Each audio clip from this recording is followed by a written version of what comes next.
महाभारतं महाभारतम्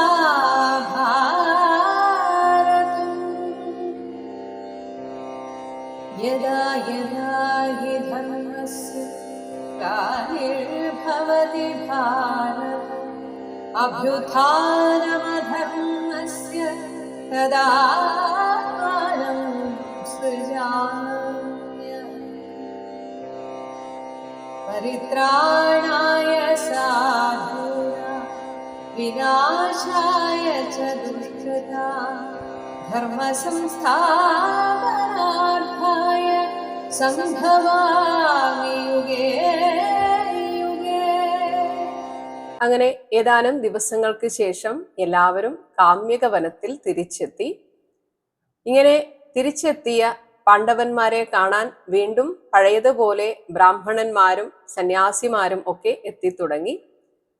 അങ്ങനെ ഇരിക്കെ ഒരു ദിവസം ഭഗവാൻ കൃഷ്ണൻ സത്യഭാമയോടുകൂടി ഇവരെ കാണാനെത്തി. വിശേഷങ്ങളൊക്കെ ചോദിച്ച് അതിനുശേഷം യുധിഷ്ഠിരന്റെ മനസ്സറിയാൻ എന്നതുപോലെ ഭഗവാൻ പറയുകയാണ്, നമുക്കിനി ഒട്ടും താമസിക്കേണ്ട, അങ്ങൊന്നും അറിയേണ്ടതില്ല. ഞാനും എൻ്റെ സൈന്യവും പിന്നെ ബലരാമൻ അതുപോലെ ദ്രൗപദിയുടെ മക്കളൊക്കെ ഇപ്പോൾ അസ്ത്രവിദ്യയിൽ നിപുണരായി കഴിഞ്ഞു. ഇവരെല്ലാവരും ചേർന്ന് നമ്മൾ ദുര്യോധനനെ ആക്രമിക്കും. അതിനുശേഷം ആ രാജ്യം പിടിച്ചെടുത്ത് അങ്ങേക്ക് ഞങ്ങൾ തരുന്നതാണ്. ഇങ്ങനെയൊക്കെ പറഞ്ഞപ്പോൾ യുധിഷ്ഠിരൻ പറഞ്ഞു, ഭഗവാനെ, അങ്ങയുടെ ഈ സ്നേഹത്തിന് മുന്നിൽ എനിക്ക് വാക്കുകളില്ല. പക്ഷേ ആയിട്ടില്ല. 12 വർഷം പൂർത്തിയാകണം. ഒപ്പം 1 വർഷത്തെ അജ്ഞാതവാസവും കഴിഞ്ഞാൽ അങ്ങീ പറഞ്ഞ വാക്ക് അന്നും എനിക്കുണ്ടാകും, തുണയുണ്ടാകും എന്ന് ഞാൻ വിശ്വസിക്കുന്നു. ഇങ്ങനെയൊക്കെ ഇവർ വിശേഷങ്ങൾ പറഞ്ഞിരിക്കുന്ന സമയത്താണ് മാർക്കണ്ഡേയ മഹർഷി അങ്ങോട്ടേക്ക് വരുന്നത്. അതേസമയം തന്നെ നാരദ മഹർഷിയും അവിടെ എത്തി. അങ്ങനെ നാരദ മഹർഷി മാർക്കണ്ഡേയ മഹർഷിയോട് പറയുകയാണ്, അങ്ങയിൽ നിന്ന് ഇവർ ഒരുപാട് കാര്യങ്ങൾ അറിയാൻ ആഗ്രഹിക്കുന്നു. ഇവർക്കായി അങ്ങ് ഉപദേശങ്ങൾ നൽകിയാലും. ഇത് കേട്ടപ്പോൾ മാർക്കണ്ഡേയ മഹർഷി യുധിഷ്ഠിരനോടായി ചോദിച്ചു, അങ്ങേക്ക് എന്താണ് അറിയേണ്ടത്, ചോദിച്ചു കൊള്ളുക. ഇങ്ങനെ യുധിഷ്ഠിരൻ ചോദിക്കുന്ന പല ചോദ്യങ്ങളും അതിന് മാർക്കണ്ഡേയ മഹർഷി കൊടുക്കുന്ന ഉത്തരങ്ങളുമാണ് ഒരുപാട് അധ്യായങ്ങളിലായിട്ട് ഇനി വരാനിരിക്കുന്നത്.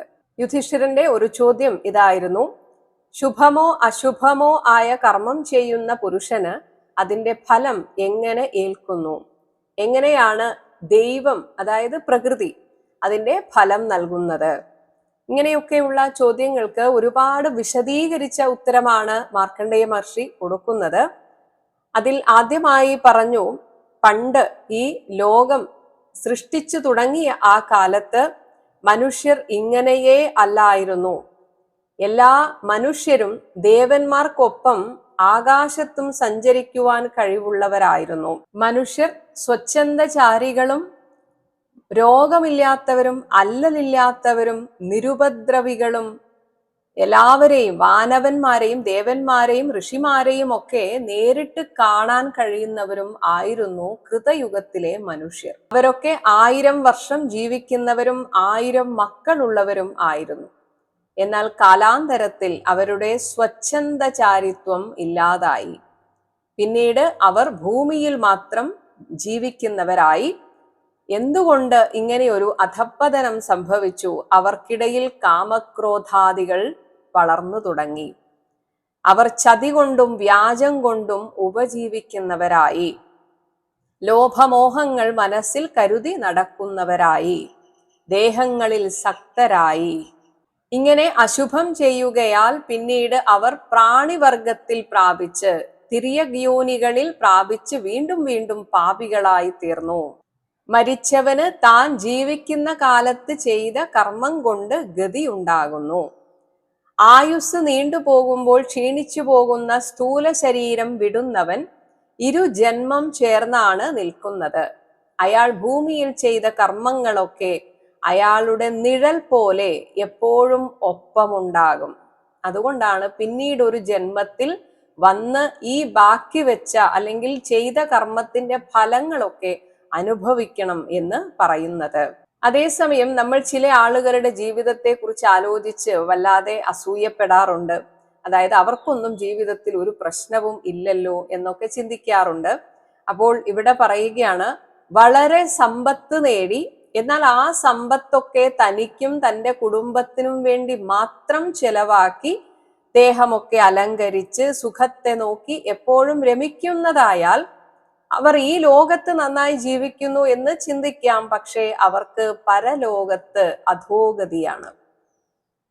അതേസമയം എപ്പോഴും ആധ്യാത്മിക വിചാരങ്ങളിൽ മുഴുകി ഈ ലോകത്തിലുള്ള സുഖങ്ങളൊന്നും ആസ്വദിക്കാതെ അത് ബോധപൂർവം അവർ വേണ്ടെന്ന് വെക്കുന്നതാണ്. കാരണം അതിലൊന്നും അർത്ഥമില്ല എന്ന് മനസ്സിലാക്കിയിട്ട് അങ്ങനെ സ്വാധ്യായമൊക്കെ ചെയ്ത് ഈ ലോകത്ത് മറ്റുള്ളവരുടെ കണ്ണിൽ അവരുടെ ജീവിതം വ്യർത്ഥമാണ് എന്ന് തോന്നിയാലും ഒരു പക്ഷെ അവർ ഈ ലോകത്ത് വേണ്ട രീതിയിൽ സന്തോഷിക്കുന്നില്ലായിരിക്കാം, അല്ലെങ്കിൽ ലൗകികമായ കാര്യങ്ങളിൽ ഏർപ്പെടാത്തത് കൊണ്ട് സന്തോഷിക്കാത്തത് പോലെ മറ്റുള്ളവർക്ക് തോന്നിയേക്കാം.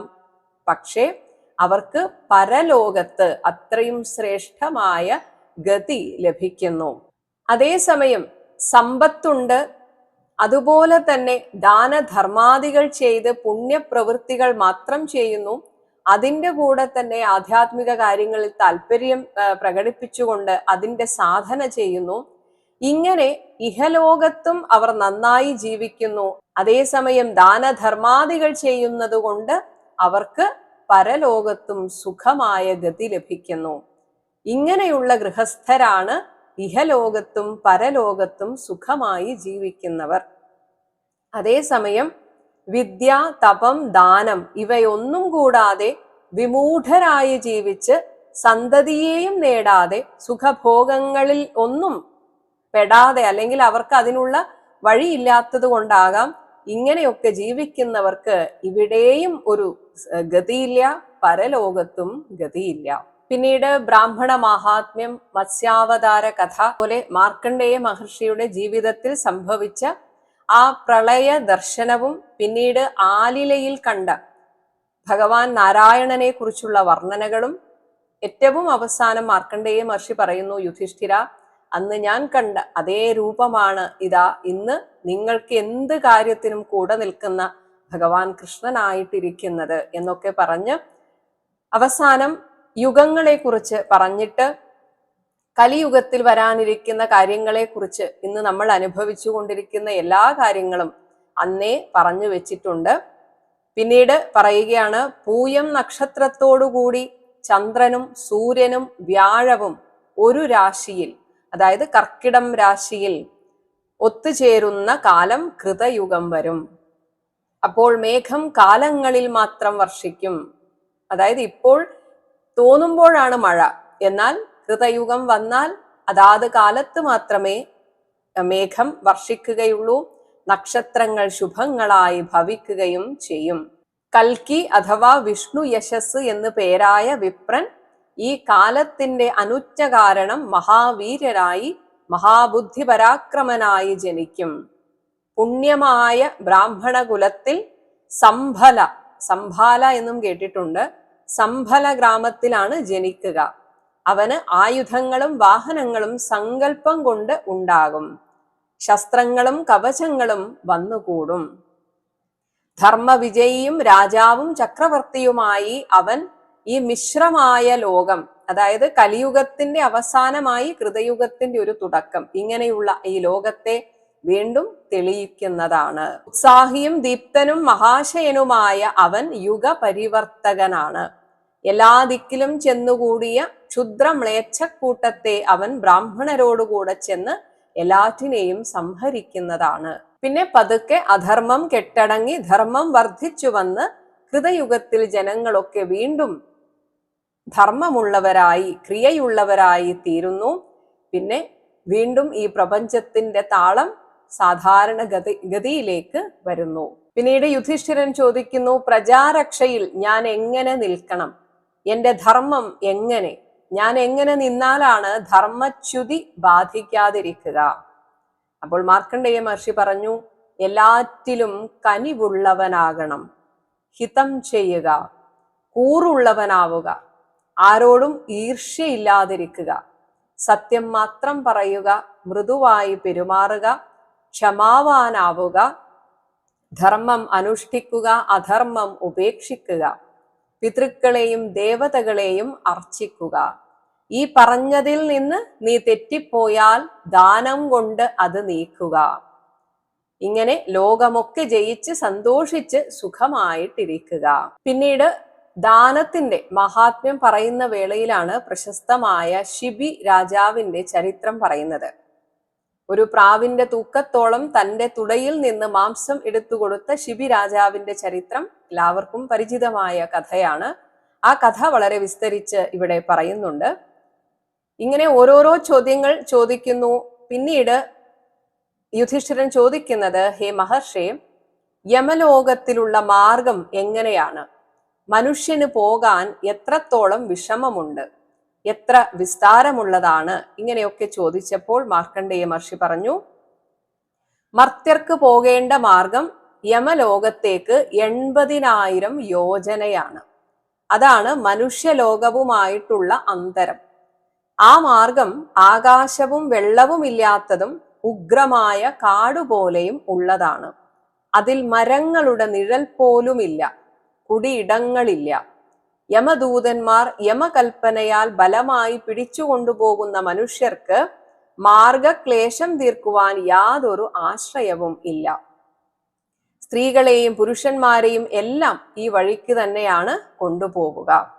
എന്നാൽ ഏതൊരു മനുഷ്യനാണോ താൻ ജീവിച്ചിരുന്ന കാലത്ത് ബ്രാഹ്മണർക്ക് പല രീതിയിൽ അശ്വങ്ങൾ മുതലായവയെ ദാനം ചെയ്തിട്ടുള്ളത്, അങ്ങനെയുള്ളവർക്ക് ഈ മാർഗത്തിൽ പോകുമ്പോൾ അശ്വങ്ങളെ ലഭിക്കുന്നു. ആരെങ്കിലും ഈ ഭൂമിയിൽ ജീവിച്ചിരിക്കുമ്പോൾ കുടയില്ലാത്തവർക്ക് കുട ദാനം ചെയ്താൽ അവർ വെയിൽ കൊള്ളാതെ അവർക്ക് അവിടെ വെച്ച് കുട ലഭിക്കുന്നു.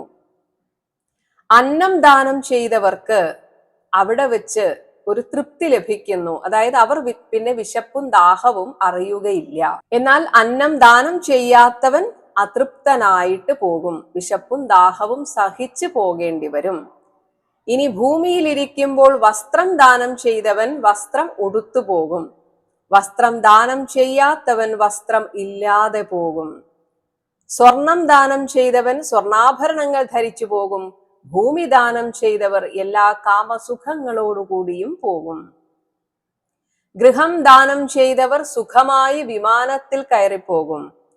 ദാഹമില്ലാതെ ആനന്ദത്തോടെ പോകാൻ ഈ ഭൂമിയിൽ വെച്ച് ദാഹിക്കുന്നവർക്ക് വെള്ളം കൊടുത്തവർക്ക് സാധിക്കുന്നതാണ്. വിളക്ക് ദാനം ചെയ്തവർ മാർഗം പ്രകാശിപ്പിച്ച് സൗഖ്യമായി പോകും. ഒരു മാസം ഉപവസിച്ചവർ ഹംസമുള്ള വിമാനത്തിൽ കയറിപ്പോകും.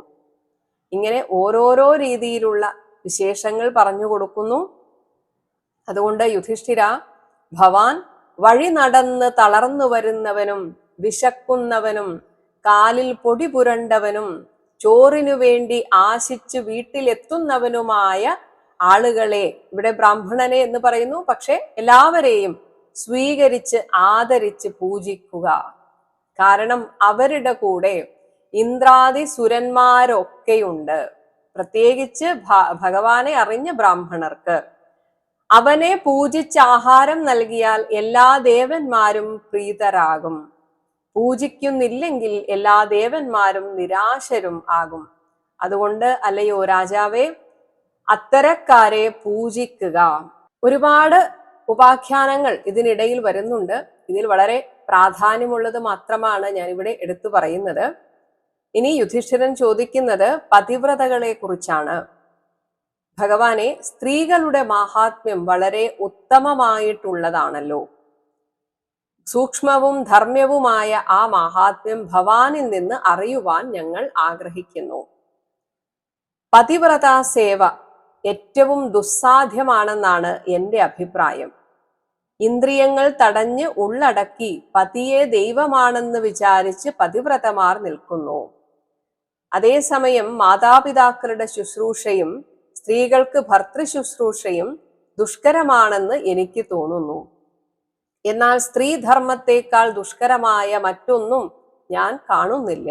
ഇങ്ങനെ ചോദിച്ചപ്പോൾ പതിവ്രതമാർക്കുള്ള നിഷ്ഠാകർമ്മത്തെക്കുറിച്ച് ഭവാൻ കേട്ടാലും എന്ന് പറഞ്ഞ് പതിവ്രത ഉപാഖ്യാനം പറയുകയാണ്.